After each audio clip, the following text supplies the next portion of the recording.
Everyone, welcome back to the channel. প্রথমেই জানাই আজকের ভিডিওটা হতে চলেছে ভীষণ এক্সাইটিং একটা ভিডিও, কারণ আমরা করতে চলেছি দীর্ঘ 48 hours train journey, longest hour train journey. তো চলো ভিডিওটা স্টার্ট করা যাক। অবশ্যই এত দূরের ট্রেন জার্নি মানে আমরা যাচ্ছি সাউথের কোথাও। সাউথের কোথায় যাচ্ছি কী যাচ্ছি আগে চলতে চলতে ভিডিওতে সমস্ত ইনফরমেশন তোমাদেরকে দিয়ে দেবো, আর কোন ট্রেন ধরবো কখন ধরবো সেই সমস্ত ডিটেলসও এই ভিডিওতে পেয়ে যাবে। দীর্ঘ একদিনের বেশি 24 আওয়ার্সের বেশি ট্রেনের মধ্যে কিভাবে কাটাবো, কি করব, কেমন করে থাকবো আর কি খাবো সেই সমস্ত ডিটেলস থাকবে এই ভিডিওতে।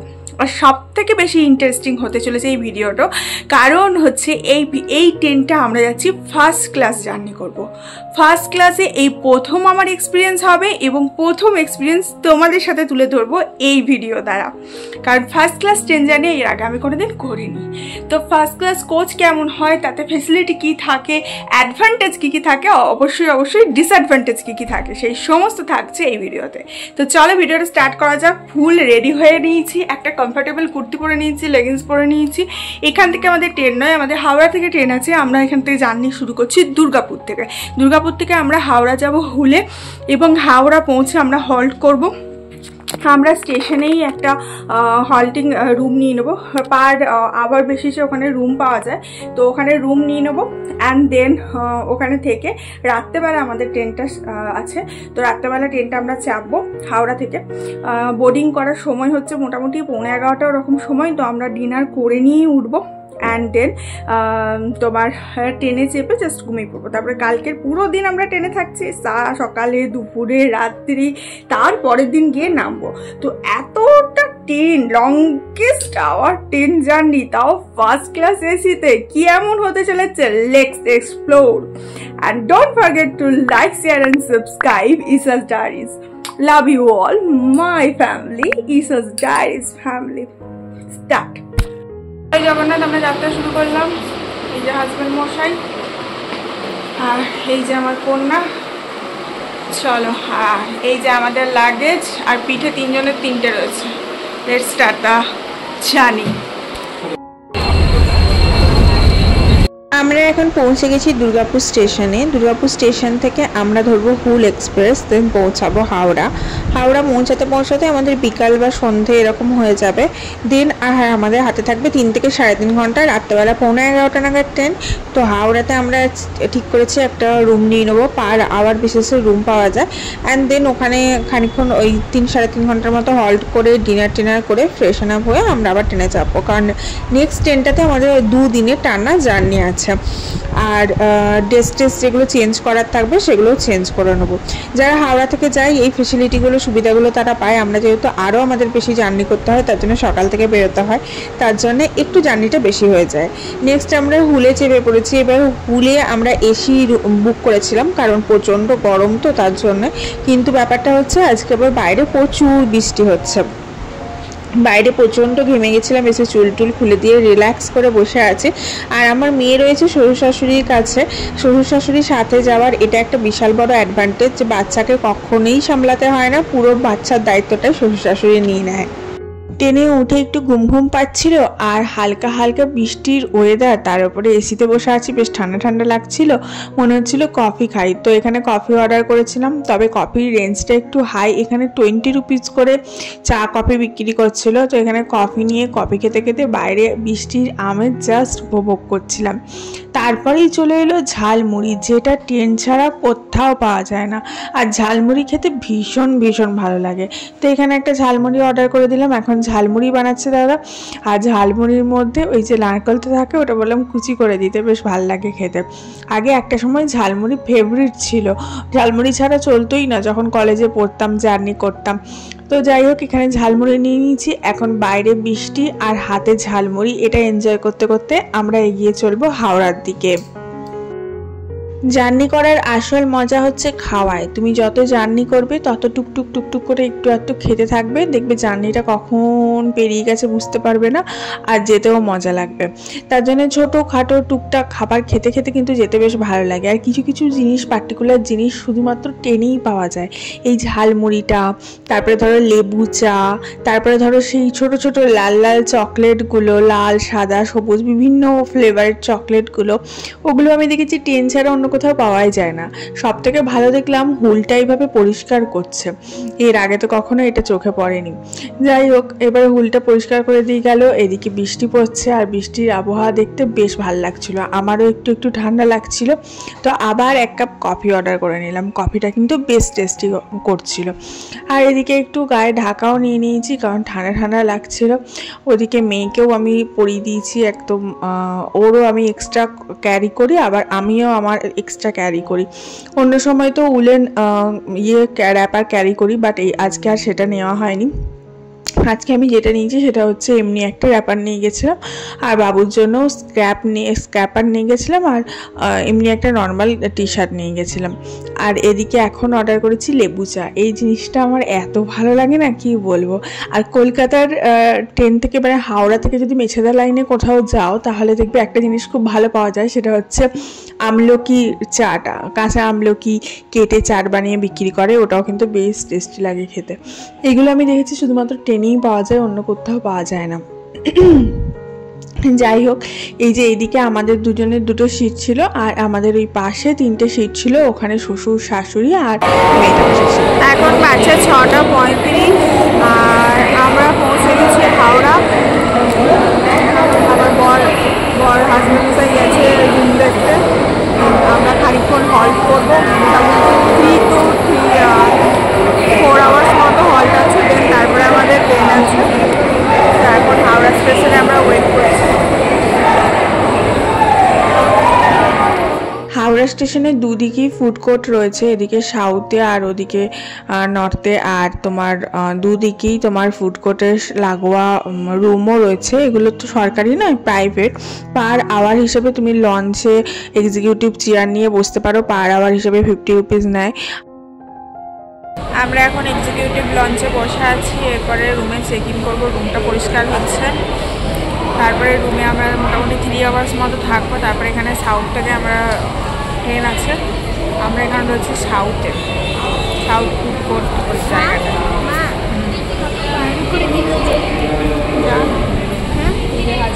দাঁড়িয়ে আছে, রুমটা রেডি করছে ওরা। আর এখানে শাশুড়িমা রয়েছে, মেয়ে রয়েছে, আমি রয়েছি, বসে আছি। আজকে আমার কাকতালীয়ভাবে সব ম্যাচিং হয়ে গেছে, নীল পালিশের কালার, জামা, চুড়ি সব ম্যাচিং হয়ে গেছে। লিপস্টিকটা গ্রিন কালারের নয়, ওইটাই লিপস্টিকটা গ্রিন কালারের পরলেই সব ম্যাচিং হয়ে যেত বল। এখন আমরা দোতলার ওপরে যাচ্ছি। দোতলার ওপরে আমাদের রুমটা রেডি করে দিয়েছে। এই যে নিচে এক্সিকিউটিভ চেয়ারগুলো রয়েছে, এগুলোর কথাই বলছিলাম। পার আওয়ার 50 রুপিস দিয়ে তুমি বসতে পারো, আর টয়লেটটা একদম ফ্রি, আর টয়লেটটা খুব নিট অ্যান্ড ক্লিন থাকে। আমি অনেকবার এখানে বসেছি আর ওয়েট করেছি। আর আমাদের যেহেতু হাওড়া পর্যন্ত পৌঁছাতে হয়, তার জন্য এই অপশানটা আমাদের কাছে খুবই ভালো। এটা প্রাইভেট। আর ওপরে যাচ্ছি আমাদের রুমের দিকে। কলকাতার হাওড়ার সব থেকে বিখ্যাত জিনিসটা এবার তোমাদের দেখাবো, সেটা হচ্ছে হাওড়া ব্রিজ। সেটা না দেখালে তো ভিডিওটা অসম্পূর্ণ থেকে যাবে। তবে আমি অরিজিনালটা দেখাতে পারলাম না, পেছনে দেখো ড্র করা রয়েছে। গাইস, এখানে সবার একটা করে আলাদা আলাদা বিছানা দিয়েছে। আমরা 5 জন মেম্বার, 5 জনের 5টা বিছানা দিয়ে দিয়েছে। কোনো চিন্তা নেই, আমরা এখানেই থেকে যাবো, আর কোথাও যাবো না।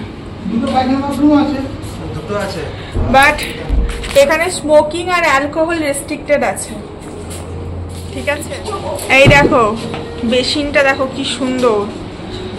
আর এটা হচ্ছে বাথরুম, নিট অ্যান্ড ক্লিন রয়েছে প্রপার। এটা কি রয়েছে? এইটা ও দুটো বাথরুম দিয়েছে।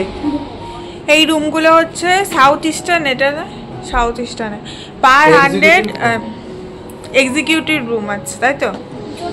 এটা হচ্ছে পার আওয়ার 200 রুপিস করে এটা পে করতে হয়েছে, ঠিক আছে? তো আমরা 3 ঘন্টা 3.5 ঘন্টা থাকবো, তো মোটামুটি 800 টাকা মতো পে করতে হয়েছে। তাহলে 3 ঘন্টা তাহলে কত লাগছে? 600? 800 লেগেছে। আমরা 4 জন আছি না, আর বাবু আছে। তাহলে আর কি লাভ হলো? রুম হিসেবে কিছু নয়, মানে পার আওয়ার 200 রুপিস করে লাগছে, বাট আমরা যেহেতু 5 মেম্বার আছি বাচ্চাকে ইনক্লুড করে, তো তার জন্য আরও 200 এক্সট্রা লেগেছে, মানে হচ্ছে 800 রুপিস আমাদের লাগলো। 3.5 ঘন্টা আমরা থাকছি তার জন্য। 5টা বেড রয়েছে, সিঙ্গেল করে, এসি রয়েছে, খাবার এখানেই দিয়ে যাবে, আমরা জাস্ট ফোন করে দিলেই খাবার দিয়ে যাবে। এখানে ফোন টোন রয়েছে, আর খুব নিট অ্যান্ড ক্লিন, পরিষ্কার পরিচ্ছন্ন। রাতে আমরা ফুড কোর্ট থেকে অর্ডার করেছিলাম biryani, chicken biryani, chicken, egg, potato ছিল, তার সাথে রায়তা, এক্সট্রা কারি, আচার আর স্যালাড দিয়েছিল। এটা 220 টাকা করে পার প্লেট। একটা বিরিয়ানিতে দুজনের খাওয়া হয়ে যাবে। এদিকে special veg thali with none নিয়ে এসেছিলো শ্বশুরমশাই, শ্বশুর শাশুড়ি খাবে বলে, তারা বিরিয়ানি খায় না। তো এখানেও ডাল, পনির, সবজি, চাটনি, গোলাপ জামুন, দহি, সালাড, রাইস, জিরা রাইস সমস্ত কিছু দিয়েছিল, ঝুরঝুরে আলু ভাজা দিয়েছিল। আর এদিকে বিরিয়ানিটা আমরা এনজয় করছি। ট্রাস্ট মি গাইস, তোমরা যদি এখানে আসো বিরিয়ানিটা অবশ্যই একবার ট্রাই করো। আমরা একটা আমাদের বন্ধু বান্ধবীর ফ্যামিলির সাথে ফার্স্ট টাইম এখানে খেয়েছিলাম ফুড কোর্টে বিরিয়ানি। তারপর থেকে যখনই আমরা কোথাও ট্রাভেল করি এখানেই ফুড কোর্টে বিরিয়ানি খাই, ভীষণ ভালো লাগে, ভীষণ টেস্টি, এত ভালো লাগে কি বলবো। আর এখানে বিরিয়ানির কোয়ালিটিটা আর কোয়ান্টিটিটা দুটোই বেস্ট। আর এখানে একটা বিরিয়ানি নিলে আমার আর আমার মেয়ের সাফিসিয়েন্ট খাওয়া হয়ে যায়, আবার উপরন্ত পড়ে থাকে। আর হাজব্যান্ডও পুরোটা খেতে পারে না, এতটা কোয়ান্টিটি দেয়, কিন্তু খেতে খুব ভালো লাগে। আর এখানে তুমি সমস্ত কিছু পেয়ে যাবে, রুটি, রাইস, পরোটা, ধোসা, ইডলি, রোল, ফুড কোর্টে সমস্ত কিছু পেয়ে যাবে। আর রিজনেবল প্রাইসের মধ্যে, প্রাইসটা রিজনেবল নয়, হয়তো একটু হাই, বাট কোয়ালিটি আর কোয়ান্টিটি খুব ভালো থাকে। এরপরে আমরা একটু বিশ্রাম নিয়ে নেবো। আর দেখতেই পাচ্ছ আমি ড্রেসটা চেঞ্জ করে নিয়েছি, একটা শর্ট নাইটি পরে নিয়েছি, কারণ লংগেস্ট ট্রেন জার্নিতে একটা নাইটি পরে নিলে কি হয়, আমাদের ট্রেন জার্নিটা ইজি হয়ে যায়। তার জন্যই আমি ড্রেসটা চেঞ্জ করে নিয়েছি, মেয়েরও ড্রেস চেঞ্জ করে দিয়েছি। ওইদিকে শ্বশুরমশাইও দেখতে পাচ্ছ ড্রেস চেঞ্জ করে নিয়েছি, আমার বর শুধু করেনি, কারণ ও খুব কমফোর্টেবলি জামা প্যান্ট পরে গেছিলো। এখন বাচ্চা ঘড়িতে 10টা, আমরা বেরিয়ে পড়লাম, আমাদের 11:15টায় ট্রেন, অনেকটা যেতে হবে হেঁটে, তার জন্য নাও দ্য চেক ইন টাইম, এখন চেক ইন হতে চলেছে। এর আগে খুব রাতে, মানে রাত 12টা এরকম নাগাদ ট্রেন ধরেছিলাম, হচ্ছে একবার কালিম্পং যাওয়ার উদ্দেশ্যে যখন ট্রেন গিয়েছিলাম, স্পেশাল সামার ট্রেনটা বুক করেছিলাম, তখন এত রাতে এসেছিল ট্রেনটা লেট করে। আর এই ট্রেনটার টাইমিংয়ে এটা রয়েছে, কিন্তু আমাদের অনেকটা হেঁটে যেতে হবে, তার কারণ হচ্ছে ফার্স্ট এসি একদম ফার্স্টে থাকে, প্রথমে থাকে, তার জন্য পুরো স্টেশনের প্ল্যাটফর্মটা অনেকটা হেঁটে যেতে হবে। তার জন্য আমরা একটু তাড়াতাড়ি বেরিয়ে পড়েছি, আর এখন আমরা হাঁটতে শুরু করব।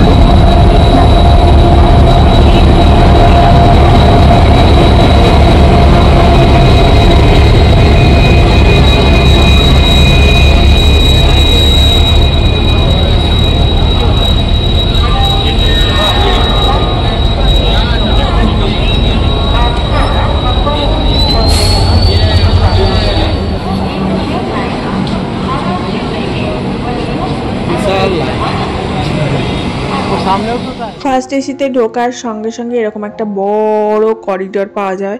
করিডোরের বাঁ পাশে থাকছে সমস্ত রুমগুলো ABCD করে ইন্ডিকেট করা আছে। আমাদের ছিল সি, তো আমরা যাচ্ছি প্রথম দিক থেকে, আমাদের হবে 3 নম্বর। আর ডান দিকে বড় বড় জানলা করা আছে, এখানে দাঁড়িয়ে দাঁড়িয়ে সুন্দর ভিউ দেখা যায়, বা করিডোরে কেউ হাঁটাচলাও করতে পারে। আর রুমগুলোতে পুরো দরজা দেওয়া আছে সুন্দর, এই যে দেখো শ্বশুরমশাই দরজাটা লাগিয়ে দেখিয়ে দিচ্ছে। একটা প্রাইভেট কূপ রুম তুমি পাচ্ছ, কূপ তো নয়, প্রাইভেট রুম, কূপ রুম সেটাকে বলে, যেটাতে 2টো সিট থাকে, এটাতে 4টে সিট রয়েছে। আর আমরা যেহেতু 4টে মেম্বার, 4টে সিট, একটা পুরো কেবিন, আমাদের পুরো একটা কেবিন বলে এগুলোকে। আর তার সাথে রয়েছে 2টো ফোল্ডিং টেবিল, আর পিলো, বেড কভার, র্যাক, যা থাকে, ডাস্টবিন, সমস্ত কিছু অ্যাভেলেবেল, ভীষণ সুন্দর, ভীষণ কমফর্টেবল। আর এইটার কত কি ভাড়া পড়েছে আর কি ট্রেন বৃত্তান্ত আমি ডেসক্রিপশান বক্সে দিয়ে দেবো, তোমরা চাইলে চেক করে নিতে পারো। তবে ফার্স্ট এসির ভাড়াটা একটু বেশি পড়ে।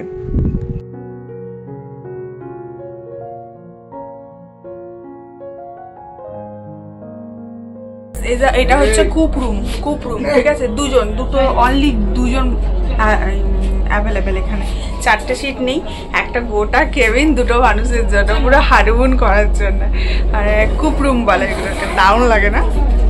যাই আমার যে খুব ভালো লেগেছে জানায়, তবে ঠিক আছে। প্রাইভেট রুম একটা যেমন হয় আর কি, ওয়ানেতে যাচ্ছে, এটা একটা বিশাল বড় এক্সাইটমেন্ট। এখানে বেসিন রয়েছে, এরকম অ্যাভেলেবেল রয়েছে, ইউজমি রয়েছে, যেমন প্রত্যেকটা ইয়েতেই থাকে, পিএ সবাই থাকে, আর বাথরুম রয়েছে, বাথরুমটা সব দেখা। আমরা এখন রয়েছি হাওড়া এসএমভিপি বেঙ্গালুরু সুপারফাস্ট এক্সপ্রেসে এবং তার মধ্যে ফার্স্ট ক্লাসে আমরা জার্নি করছি। তো এটা হচ্ছে ফার্স্ট ক্লাস বাথরুমটা, যেটার মধ্যে কোনো টয়লেট নেই, শুধু আর শুধুই বাথরুম রয়েছে। খুবই বেটার ইউজের জন্য। আমাদের তো সব পরিষ্কার পরিচ্ছন্নই রয়েছে, টিপটপ রয়েছে। আগে চলতে চলতে দেখা যায় কি হয় না হয়, বাট ওকে, চলো যেতে হবে, ট্রাভেল করতে হবে, তো কিছু করার নেই, তো বোঝান। যখনই এই টিকিট বুকিং ওপেন হয়েছিল আমরা তখনই এটা কেটে নিয়েছিলাম, কিন্তু তখন আমাদের কোন কামরাটা পড়ছে সেটা দেয়নি গো। পরে যখন চার্ট প্রিপেয়ার হলো তারপরে দিল যে সি নাম্বারটা আমাদের জন্য অ্যালট ছিল। তো পার হেড আমাদের 4500 করে টিকিট পড়েছিল। যেহেতু আমরা 4 জন রয়েছি, একটা কামরাতেই আমাদের পড়েছিল এবং বাচ্চার জন্য আমরা কোনো টিকিট কাটিনি। আর দেখতে পাচ্ছ একটা রুমের মধ্যে 4টে সিট রয়েছে, এটা হচ্ছে এমনি রুম। আর তার পাশের তোমার টেবিল দেয়া রয়েছে, পার্সোনাল ডাস্টবিন দেয়া রয়েছে, পর্দা দেয়া রয়েছে, সুন্দর একটা কুপ রুম বলতে পারো, প্রাইভেট রুম বলতে পারো। এবং শুধুমাত্র 2টো মানুষ গেলে 2টো মানুষের জন্য কিন্তু প্রাইভেট রুম অ্যাভেলেবেল রয়েছে। সেই রুমটাতে শুধু 2টো সিটই রয়েছে, কিন্তু 4টে সিট থাকবে না। আমরা যেহেতু 4টে মানুষ তাই এটা কেটেছিলাম। যাই হোক, আমরা যেহেতু রাতে উঠেছি এরপরে শুয়ে পড়লাম এবং পরের দিন থেকে পুরো কেমন কাটাচ্ছি সেটা নেক্সট ব্লগে তোমাদের কাছে প্রেজেন্ট করব। তো এই ব্লগটা ভালো লাগলে লাইক, শেয়ার, সাবস্ক্রাইব অবশ্যই করো। Love you.